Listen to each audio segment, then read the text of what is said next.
Saya mau tanya sesuatu yang mungkin sedang ada di pikiran kalian sekarang. Siapa di sini yang lagi galau mau beli emas, tapi bingung karena harganya sudah tinggi banget? Angkat tangan kalian yang merasa begitu. Gua tahu perasaan kalian. Per 1 Januari 2026 hari ini, harga emas Antam sudah menembus angka 2,488 juta rupiah per gram. Itu turun sedikit dari kemarin memang. Tapi kalau kita lihat tren setahun terakhir, kenaikannya luar biasa. Tahun 2025 saja, emas naik sekitar 57%. Gila kan? Nah, disinilah masalahnya. Banyak orang sekarang stuck di dua pilihan yang sama-sama bikin deg-degan.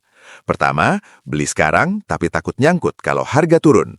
Kedua, nggak beli sekarang tapi takut nyesel kalau harga terus meroket. Klasik FMO versus fear of loss, betul nggak? Tapi dengar baik-baik, video ini bukan sekedar bahas harga emas naik turun. Ini tentang strategi, mindset, dan cara pandang yang benar dalam berinvestasi emas di tahun 2026. Karena masalahnya bukan di harga tinggi atau rendah. Masalahnya adalah kebanyakan orang nggak punya strategi sama sekali. Mereka cuma ikut-ikutan, panik, terus akhirnya nyesel. Jadi kalau kalian serius mau belajar cara investasi emas yang cerdas, bahkan di saat harga lagi tinggi seperti sekarang, tonton video ini sampai habis. Dan jangan lupa subscribe channel Asupan Otak supaya kalian gak ketinggalan insight berharga lainnya. Pencet tombol subscribe-nya sekarang dan nyalakan lonceng notifikasinya, karena konten-konten seperti ini jarang kalian temukan di channel lain. Oke, kita mulai dari yang paling penting dulu. Bagian 1. Memahami kondisi emas awal 2026. Sebelum kita bahas strategi, kita harus pahami dulu kondisi pasar emas sekarang. Karena investasi yang cerdas itu dimulai dari pemahaman yang benar tentang konteks pasar. Per hari ini, 1 Januari 2026, harga emas Antam berada di level 2,488 juta rupiah per gram. Ini turun Rp13.000 dari kemarin memang. Tapi jangan salah, ini masih sangat tinggi kalau kita bandingkan dengan tahun-tahun sebelumnya. Sepanjang tahun 2025, emas batangan Antam naik hampir 60%. Itu kenaikan yang sangat signifikan untuk aset safe haven seperti emas. Sekarang pertanyaannya, kenapa emas bisa naik setinggi ini? Ada beberapa faktor besar yang mendorong kenaikan harga emas sepanjang 2025 dan masuk ke 2026 ini. Pertama, ketidakpastian geopolitik. Konflik internasional yang masih berlangsung membuat investor mencari aset safe haven. Emas selalu jadi pilihan utama saat dunia nggak pasti. Kedua, kebijakan moneter. Bank Sentral Amerika Serikat alias The Fed mulai memberi sinyal penurunan suku bunga. Ketika suku bunga turun, emas jadi lebih menarik karena opportunity cost memegang emas berkurang. Investor nggak perlu khawatir kehilangan bunga deposito yang tinggi. Ketiga, akumulasi bank sentral. Data menunjukkan bank sentral di berbagai negara terus menambah cadangan emas mereka. Ini permintaan struktural yang sangat kuat dan mendorong harga naik dalam jangka panjang. Keempat, pelemahan dolar dan inflasi. Meskipun inflasi Amerika sudah mulai mereda, kekhawatiran tentang inflasi jangka panjang masih ada. Emas tetap dilihat sebagai lindung nilai terbaik melawan inflasi. Kelima, faktor rupiah. Ini penting banget untuk investor Indonesia. Harga emas Antam nggak cuma bergantung pada harga emas global, tapi juga nilai tukar rupiah terhadap dolar. Kalau rupiah melemah, harga emas dalam rupiah otomatis naik, meskipun harga global stagnan. Ini double exposure yang harus kalian pahami. Nah, dengan semua faktor ini, emas sekarang ada di posisi yang unik. Di satu sisi, fundamentalnya masih sangat kuat. Di sisi lain, harga sudah naik sangat tinggi dan ada resiko koreksi jangka pendek. Beberapa lembaga keuangan global punya proyeksi yang berbeda-beda untuk emas di 2026. Bank of America memproyeksikan emas bisa mencapai $5.000 per ons. Goldman Sachs juga optimis dengan target serupa. Deutsche Bank melihat rentang 4.700 hingga $5.000 per ons sebagai skenario realistis. Tapi ada juga pandangan skeptis. Citibank memperingatkan kalau ekonomi global pulih lebih cepat dari perkiraan, emas bisa terkoreksi 5 hingga 20%. Analis Kathy Lin bahkan menyebut potensi penurunan ke $3.500 per ons kalau skenario terburuk terjadi. Jadi, apa artinya semua ini untuk kalian? Artinya adalah ketidakpastian. Dan di tengah ketidakpastian ini, yang menang bukan yang paling berani atau paling takut. Yang menang adalah yang paling siap dengan strategi yang jelas. Ini yang akan kita bahas selanjutnya. Tapi sebelum itu, kalau kalian merasa informasi ini bermanfaat, tolong bantu channel ini dengan klik like dan share video ini ke teman atau keluarga kalian yang juga lagi galau soal investasi emas. Satu like dan share dari kalian sangat berarti buat channel ini. Bagian 2. Kesalahan fatal investor pemula. Oke, sekarang kita masuk ke bagian yang sangat penting. Kesalahan-kesalahan fatal yang sering dilakukan investor pemula saat membeli emas, terutama di harga tinggi seperti sekarang. Kalau kalian bisa hindari kesalahan-kesalahan ini, kalian sudah selangkah lebih maju dari kebanyakan investor retail. Kesalahan pertama, mental nunggu turun sedikit. Ini kesalahan klasik yang paling sering terjadi. Kalian melihat harga emas tinggi, terus kalian mikir, pasti besok atau minggu depan turun dikit, ntar beli deh kalau udah turun. Lalu apa yang terjadi? Harga nggak turun sesuai harapan, malah terus naik. Kalian terus nunggu, dan nunggu, sampai akhirnya kalian frustasi dan masuk di harga yang jauh lebih tinggi dari harga awal yang kalian lihat. Saya pernah dengar cerita investor yang lihat emas di 2 juta per gram, nunggu turun, malah jadi 2,3 juta. Masih nunggu lagi, jadi 2,5 juta. Pas udah nggak tahan dan masuk di 2,5 juta, baru deh turun dikit. Tapi karena sudah terlanjur masuk tinggi, sedikit koreksi aja udah bikin panik. Pelajaran dari kesalahan ini adalah, timing market itu sangat sulit, bahkan untuk profesional sekalipun. Strategi menunggu harga turun tanpa rencana yang jelas cuma akan bikin kalian kehilangan momentum dan masuk di harga yang salah. Kesalahan kedua, all in karena FOMO. Kebalikan dari yang pertama, ada orang yang justru terlalu berani. Mereka dengar berita emas naik, lihat teman-teman atau keluarga untung besar dari emas, terus langsung masuk semua tabungan tanpa pikir panjang. Ini sangat berbahaya. Kenapa? Karena emas itu bukan aset yang bisa kasih return cepat seperti saham atau kripto. Emas itu aset lindung nilai. Pergerakannya relatif stabil dibanding aset lain, tapi justru karena itu kalian butuh kesabaran. Kalau kalian masuk all in di harga tinggi, terus tiba-tiba butuh dana darurat, kalian terpaksa jual di saat yang salah. Atau kalau ada koreksi 10-15%, kalian langsung panik dan cut loss. Padahal kalau punya strategi yang benar, koreksi itu justru kesempatan untuk averaging down. Saya sering lihat orang yang harusnya untung dari emas, tapi malah rugi karena mental mereka nggak siap. Mereka masuk terlalu besar, terus nggak bisa tidur nyenyak setiap kali lihat harga turun sedikit. Akhirnya jual rugi karena nggak kuat mental. Kesalahan ketiga, salah memilih bentuk dan tujuan investasi emas. Banyak orang nggak paham bahwa emas punya bentuk yang berbeda-beda dan setiap bentuk punya fungsi yang berbeda. Ada emas batangan fisik, ada emas perhiasan, ada tabungan emas, ada emas digital, ada ETF emas. Masing-masing punya kelebihan dan kekurangan. Emas batangan fisik bagus untuk jangka panjang, tapi kalian butuh tempat penyimpanan yang aman. Kalau kalian beli emas fisik tapi simpan di rumah tanpa security yang memadai, itu resiko besar. Emas digital atau tabungan emas lebih fleksibel dan mudah dicairkan, tapi kalian harus percaya pada platform yang kalian gunakan.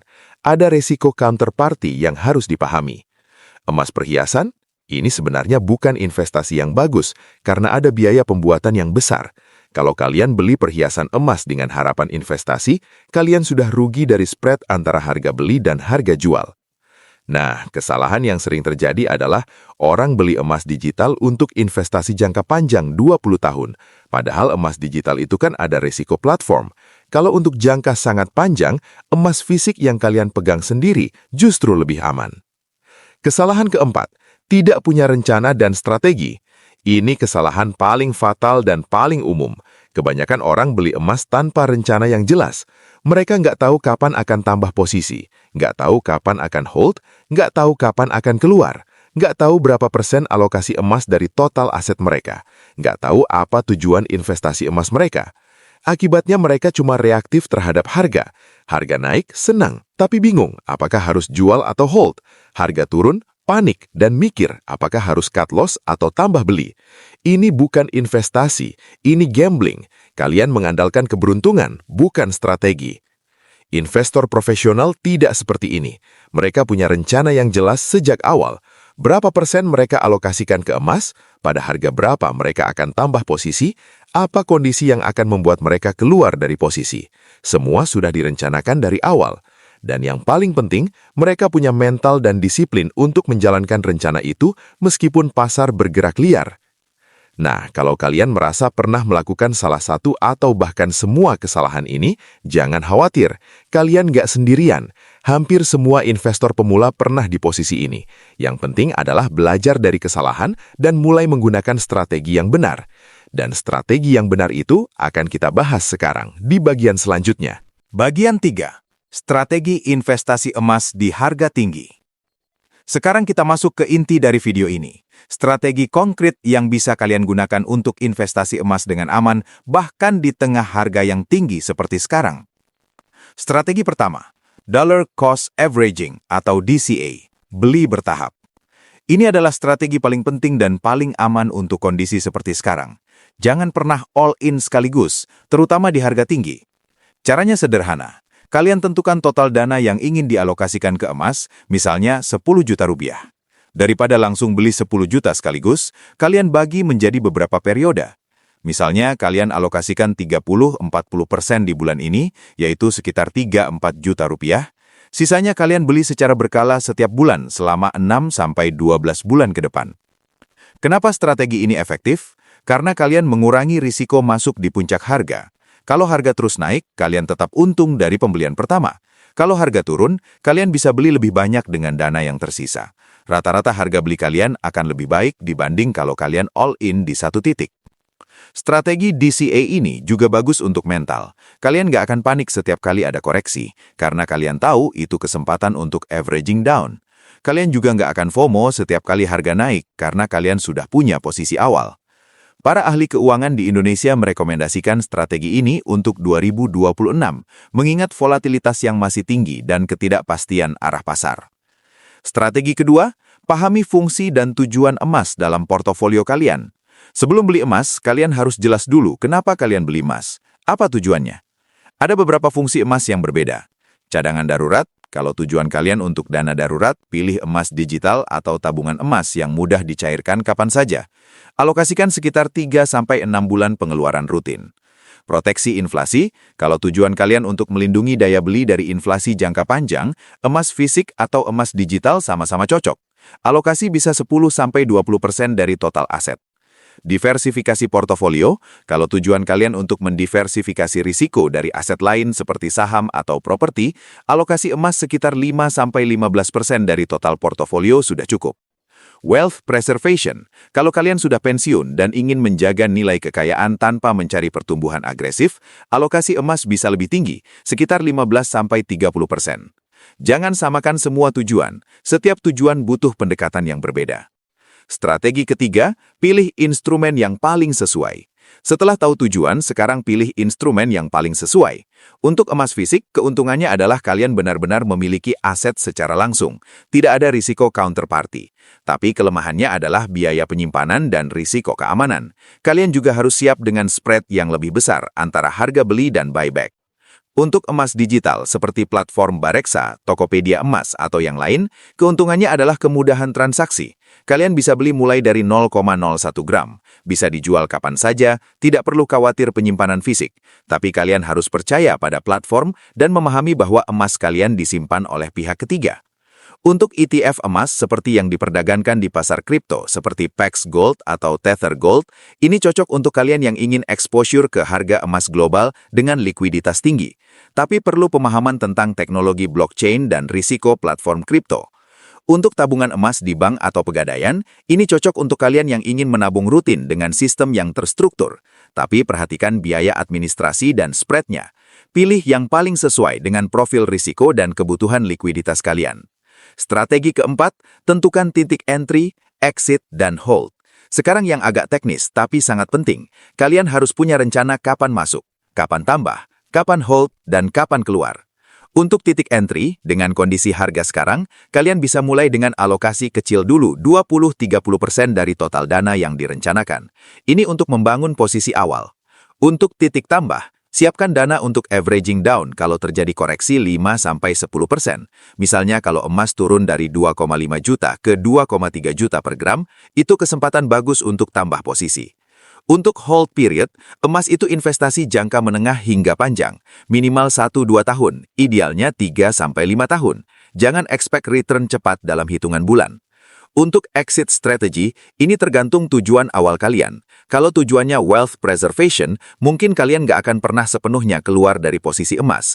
Tapi kalau tujuannya capital gain, kalian bisa set target profit misalnya 30-50%, atau kalian bisa rebalancing ketika alokasi emas sudah terlalu besar dari portofolio. Yang paling penting adalah kalian tulis semua rencana ini, jangan cuma di kepala. Tulis di notes, di Excel, di mana saja, sehingga kalian punya panduan yang jelas dan gak terpengaruh emosi saat pasar bergerak. Strategi kelima, jangan takut harga tinggi, tapi tetap hati-hati. Ini mungkin terdengar kontradiktif, tapi dengarkan baik-baik. Harga tinggi bukan musuh kalian. Banyak investor sukses yang masuk di harga tinggi tapi tetap untung besar, karena harga terus naik lebih tinggi lagi. Yang penting adalah kalian masuk dengan perhitungan yang matang, bukan karena FOMO. Data historis menunjukkan bahwa setiap kali orang bilang emas sudah terlalu tinggi, beberapa tahun kemudian harga bisa jauh lebih tinggi lagi. Orang yang bilang emas mahal di 1 juta rupiah per gram, sekarang menyesal nggak beli. Begitu seterusnya. Tapi hati-hati juga bukan berarti paranoid. Hati-hati berarti kalian pakai strategi yang benar, punya rencana yang jelas dan nggak masuk terlalu besar sekaligus. Proyeksi untuk 2026 menunjukkan emas masih punya ruang untuk naik. Bank-bank besar dunia seperti Goldman Sachs dan Deutsche Bank memproyeksikan emas bisa mencapai 4.500 hingga 5.000 dolar per ons. Itu artinya ada potensi kenaikan 10 hingga 20% lagi dari harga sekarang. Tapi ingat, proyeksi tetaplah proyeksi. Bisa benar, bisa juga meleset. Yang penting adalah kalian siap untuk berbagai skenario. Bagian 4. Memahami siklus dan pola emas. Sekarang kita masuk ke level yang lebih advance, pemahaman tentang siklus dan pola pergerakan emas. Ini yang membedakan investor cerdas dari investor yang cuma ikut-ikutan. Pola musiman emas atau seasonality. Emas punya pola musiman yang cukup konsisten dari tahun ke tahun. Ini bukan hukum mutlak, tapi statistik historis yang bisa jadi panduan. Januari hingga Februari biasanya adalah periode repositioning dana besar. Setelah profit taking di akhir tahun sebelumnya, investor mulai masuk lagi di awal tahun. Ini sering membuat harga naik di awal tahun. Maret hingga Juni biasanya periode konsolidasi atau sideways. Harga bergerak dalam rentang tertentu tanpa tren yang jelas. Juli hingga September adalah high season untuk emas. Kenapa? Karena ini musim pernikahan dan festival besar di India, negara konsumen emas terbesar di dunia. Permintaan fisik meningkat drastis dan mendorong harga. Oktober hingga Desember biasanya volatile. Ada profit taking menjelang akhir tahun, tapi ada juga akumulasi untuk tahun berikutnya. Arah bisa kemana saja, tergantung sentimen pasar. Dengan memahami pola ini, kalian bisa lebih strategis dalam menentukan waktu entry dan averaging. Siklus jangka panjang emas. Kalau kita lihat sejarah emas dalam 20-30 tahun terakhir, ada pola siklus besar yang terulang. 2001-2011 adalah bull market besar pertama di era modern. Harga emas naik dari $250 per ons menjadi hampir $1.900 per ons. Kenaikan hampir 8 kali lipat dalam 10 tahun. 2013-2018 adalah bear market atau fase akumulasi. Harga turun dan sideways. Banyak orang yang buy high di 2011 stuck sampai bertahun-tahun. Ini fase yang menyakitkan, tapi penting untuk siklus berikutnya. 2019-2025 adalah bull market kedua. Harga naik dari sekitar $1.200 menjadi lebih dari $4.000 di penghujung 2025.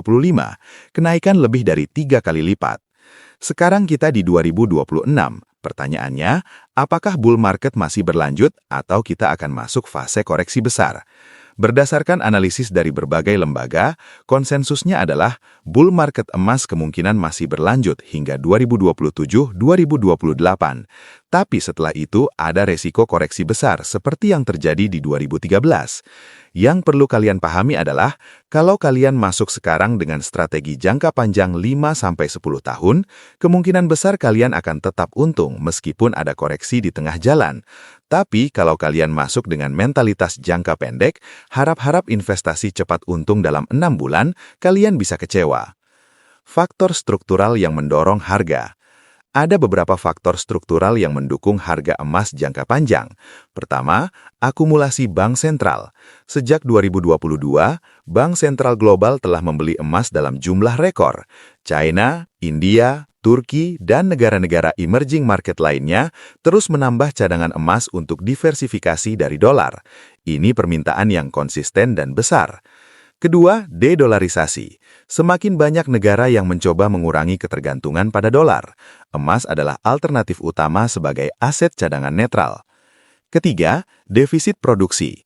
Produksi emas dari tambang semakin sulit dan mahal, sementara permintaan terus meningkat. Ketidakseimbangan supply-demand ini mendukung harga. Keempat, inflasi jangka panjang. Meskipun inflasi saat ini sedang turun, kebanyakan ekonom sepakat bahwa inflasi jangka panjang akan lebih tinggi dari 10-20 tahun lalu karena berbagai faktor struktural. Emas adalah hedge terbaik melawan ini.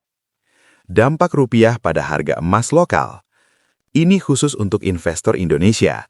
Kalian harus paham bahwa harga emas Antam itu adalah fungsi dari dua variabel, harga emas global dalam dolar dan nilai tukar rupiah terhadap dolar. Bisa saja harga emas global stagnan, tapi kalau rupiah melemah, harga emas Antam tetap naik. Sebaliknya, kalau emas global naik, tapi rupiah menguat, kenaikan harga emas Antam bisa jadi lebih kecil dari emas global. Jadi, kalau kalian investasi emas sebagai proteksi inflasi dan pelemahan rupiah, kalian sebenarnya dapat double protection. Ini salah satu alasan kenapa emas sangat cocok untuk investor Indonesia. Di awal 2026 ini, stabilitas rupiah menjadi variabel kunci. Kalau rupiah stabil atau menguat, kenaikan harga emas Antam mungkin tidak sedrastis harga global. Tapi kalau ada gejolak dan rupiah melemah, bisa jadi harga emas Antam naik lebih cepat dari emas global. Bagian 5. Mental dan psikologi investasi emas. Kita sudah bahas strategi, siklus, dan teknis. Sekarang, kita masuk ke aspek yang sering dilupakan, tapi justru paling menentukan kesuksesan, mental dan psikologi. Percaya atau enggak, kebanyakan investor yang gagal bukan karena strategi mereka salah, tapi karena mental mereka nggak kuat. Mereka punya strategi yang bagus, tapi nggak bisa menjalankannya dengan disiplin karena tergoda emosi. Mentalitas anti-FOMO dan anti-panik. Dua musuh terbesar investor adalah FOMO, fear of missing out, dan panic selling. FOMO membuat kalian masuk terlalu besar di harga tinggi tanpa perhitungan matang. Kalian lihat orang lain untung, kalian pengen ikutan, terus masuk sembarangan. Ini resep kegagalan. Panic selling membuat kalian jual di saat yang salah. Harga turun sedikit, kalian langsung panik dan jual rugi. Padahal kalau kalian hold, beberapa bulan kemudian harga sudah kembali naik. Cara melawan ini adalah dengan punya rencana yang jelas dari awal. Kalau kalian sudah punya rencana kapan masuk, berapa banyak, kapan tambah, kapan keluar, kalian nggak akan mudah tergoda FOMO atau panik. Setiap kali kalian merasa emosi, buka kembali rencana investasi kalian. Tanyakan pada diri sendiri, apakah situasi sekarang sudah mengubah fundamental dan rencana awal saya? Kalau tidak, tetap jalankan rencana. Jangan reaktif terhadap noise pasar. Ekspektasi yang realistis. Banyak orang yang kecewa dengan emas karena ekspektasi mereka salah dari awal. Mereka expect emas bisa kasih return 100% dalam setahun seperti saham atau kripto. Ini ekspektasi yang unrealistik. Emas itu bukan aset untuk cepat kaya. Emas itu aset untuk melindungi kekayaan dan pertumbuhan yang stabil dalam jangka panjang. Rata-rata keuntungan emas adalah sekitar 8-12% per tahun dalam jangka panjang. Itu sudah sangat bagus, bahkan mengalahkan inflasi dan deposito. Tahun 2025 kemarin memang luar biasa, dengan kenaikan 57%. Tapi itu tahun yang istimewa, bukan yang biasa terjadi. Jangan berharap setiap tahun seperti itu. Kalau kalian bisa dapat 10-15% per tahun secara terus-menerus, itu sudah luar biasa untuk aset pelindung kekayaan. Jadi tentukan harapan yang masuk akal. Emas untuk melindungi dan menjaga kekayaan, bukan untuk spekulasi dan untung cepat. Kalau kalian cari untung cepat, main saham atau trading. Tapi kalau kalian cari ketenangan pikiran dan perlindungan jangka panjang, emas adalah pilihan yang tepat. Disiplin dalam menjalankan rencana. Ini yang paling sulit tapi paling penting. Disiplin untuk menjalankan rencana meskipun pasar bergerak liar. Bayangkan kalian sudah buat rencana beli bertahap. Beli setiap bulan 1 juta selama 12 bulan. Bulan pertama kalian beli di harga 2,5 juta per gram. Bulan kedua harga naik jadi 2,7 juta per gram. Banyak orang yang langsung batalkan rencana beli bertahap mereka karena takut harga terlalu tinggi. Ini salah besar. Kalau kalian sudah berkomitmen untuk beli bertahap, jalankan sampai selesai. Itulah gunanya strategi. Kalau kalian ubah-ubah rencana setiap kali harga bergerak, itu bukan strategi namanya, itu judi. Atau sebaliknya, kalian sudah rencana tahan minimal 2 tahun, tapi setelah 3 bulan harga turun 10%, kalian panik dan jual. Lagi-lagi, ini melanggar rencana awal. Warren Buffett pernah bilang, pasar saham adalah alat untuk memindahkan uang dari orang yang tidak sabar ke orang yang sabar. Ini berlaku juga untuk emas. Orang yang sabar dan disiplin menjalankan rencananya adalah yang menang dalam jangka panjang. Belajar dari kesalahan tanpa menyerah. Semua investor pernah salah, semua pernah rugi. Yang membedakan investor sukses dari yang gagal adalah bagaimana mereka merespons kesalahan. Investor yang gagal akan menyalahkan pasar, menyalahkan sistem, menyalahkan segalanya kecuali diri sendiri. Mereka tidak belajar dan terus mengulang kesalahan yang sama. Investor yang sukses akan introspeksi diri. Mereka akan bertanya, di mana saya salah? Apa yang bisa saya perbaiki? Bagaimana supaya kesalahan ini tidak terulang? Setiap kerugian adalah pelajaran yang berharga kalau kalian mau belajar. Dan ingat, kerugian yang kalian alami sekarang akan mencegah kerugian yang jauh lebih besar di masa depan. Jangan bandingkan dengan orang lain. Ini jebakan yang sering bikin investor stres dan membuat keputusan buruk. Kalian lihat teman kalian beli emas di 1,5 juta per gram tahun lalu, sekarang untung besar. Kalian baru masuk di 2,5 juta, kalian merasa ketinggalan dan rugi. Tapi tunggu dulu, apakah kalian tahu situasi keuangan teman kalian? Apakah kalian tahu berapa lama dia harus tahan saat harga turun sebelum akhirnya naik? Apakah kalian tahu berapa kali dia hampir menyerah? Setiap orang punya perjalanan investasi yang berbeda. Yang penting adalah kalian fokus pada rencana dan tujuan kalian sendiri. Jangan iri atau merasa kalah dengan orang lain. Investasi bukan perlombaan melawan orang lain. Investasi adalah perjalanan untuk mencapai tujuan keuangan kalian sendiri. Kalau teman kalian untung 100%, bagus untuk dia. Tapi kalau kalian untung 20% dan itu sesuai rencana dan tujuan kalian, itu juga sukses. Sukses itu relatif terhadap tujuan masing-masing, bukan absolut. Bagian 6. Kesimpulan dan tindakan konkret. Oke teman-teman, kita sudah sampai di bagian akhir video ini. Sekarang saatnya saya rangkum semua yang sudah kita bahas dan kasih kalian tindakan konkret yang bisa kalian lakukan mulai hari ini. Rangkuman poin-poin penting. Pertama, harga emas memang tinggi di awal 2026 ini. Tapi itu bukan alasan untuk tidak berinvestasi. Yang penting adalah strategi dan cara kalian masuk ke pasar. Kedua, jangan pernah masuk sekaligus dalam jumlah besar. Gunakan strategi beli bertahap untuk mengurangi resiko masuk di puncak harga. Ketiga, tentukan dengan jelas tujuan investasi emas kalian. Apakah untuk cadangan darurat, proteksi inflasi, diversifikasi, atau penjagaan kekayaan jangka panjang. Setiap tujuan butuh pendekatan yang berbeda. Keempat, pilih instrumen emas yang sesuai dengan kebutuhan dan profil resiko kalian. Emas fisik, emas digital, tabungan emas, atau bentuk lainnya. Masing-masing punya kelebihan dan kekurangan. Kelima, buat rencana investasi yang jelas dan tulis rencana itu. Kapan masuk, berapa banyak, kapan tambah, kapan tahan, kapan keluar. Semua harus jelas dari awal. Keenam, jalankan rencana dengan disiplin. Jangan ubah rencana hanya karena pasar bergerak liar atau karena emosi kalian. Ketujuh, siapkan mental untuk jangka panjang. Emas bukan untuk cepat untung. Emas untuk perlindungan dan pertumbuhan stabil jangka panjang. Tindakan konkret yang bisa kalian lakukan sekarang. Pertama, evaluasi kondisi keuangan kalian sekarang. Berapa total aset kalian? Berapa persentase yang sudah dialokasikan ke berbagai instrumen? Apakah kalian sudah punya dana darurat yang cukup? Kalau kalian belum punya dana darurat, jangan dulu investasi emas. Bangun dana darurat dulu minimal 3-6 bulan pengeluaran. Emas bisa tunggu, tapi dana darurat tidak bisa ditunda. Kedua, tentukan alokasi emas yang sesuai untuk portofolio kalian. Untuk kebanyakan orang, alokasi 10-20% dari total aset sudah cukup. Jangan terlalu kecil sampai tidak ada dampak, tapi jangan juga terlalu besar sampai portofolio tidak seimbang. Ketiga, pilih platform atau instrumen emas yang akan kalian gunakan. Kalau kalian mau emas fisik, bisa beli di butik emas Antam atau Pegadaian. Kalau mau emas digital, bisa pakai aplikasi seperti Bareksa, Tokopedia Emas, Bukalapak, atau platform lain yang sudah terdaftar dan diawasi pemerintah. Keempat, buat rencana beli bertahap. Misalnya, kalian punya 10 juta yang mau dialokasikan ke emas. Jangan beli 10 juta sekaligus. Beli 2-3 juta dulu bulan ini sebagai posisi awal.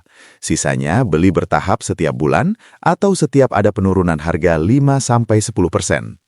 Kelima, catat semua transaksi dan rencana kalian. Buat spreadsheet sederhana atau pakai notes di handphone.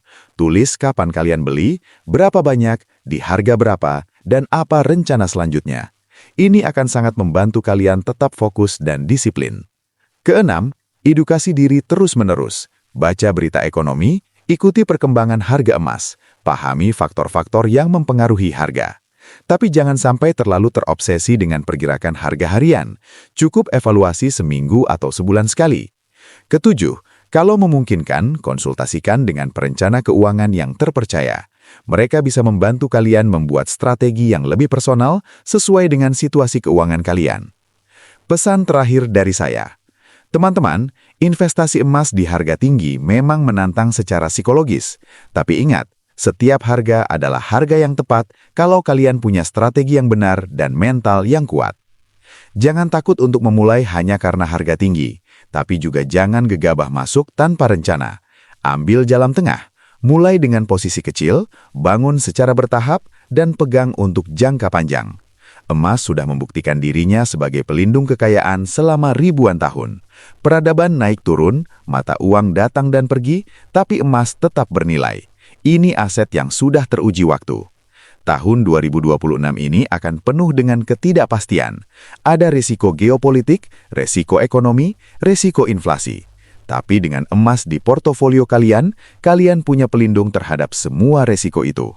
Jadi jangan tunda lagi. Buat rencana kalian, mulai eksekusi, dan jalankan dengan disiplin. 5 atau 10 tahun dari sekarang, kalian akan bersyukur bahwa kalian memulai hari ini. Dan terakhir, kalau video ini bermanfaat buat kalian, tolong bantu channel Asupan Otak dengan klik like, share ke teman dan keluarga, dan subscribe kalau belum. Nyalakan juga lonceng notifikasi supaya kalian tidak ketinggalan video bermanfaat lainnya. Tulis di kolom komentar pertanyaan atau pengalaman kalian tentang investasi emas. Saya akan usahakan balas sebanyak mungkin. Mari kita belajar bersama-sama menjadi investor yang lebih cerdas. Terima kasih sudah menonton sampai akhir. Sampai jumpa di video berikutnya. Tetap belajar, tetap berkembang, dan tetap investasi dengan cerdas.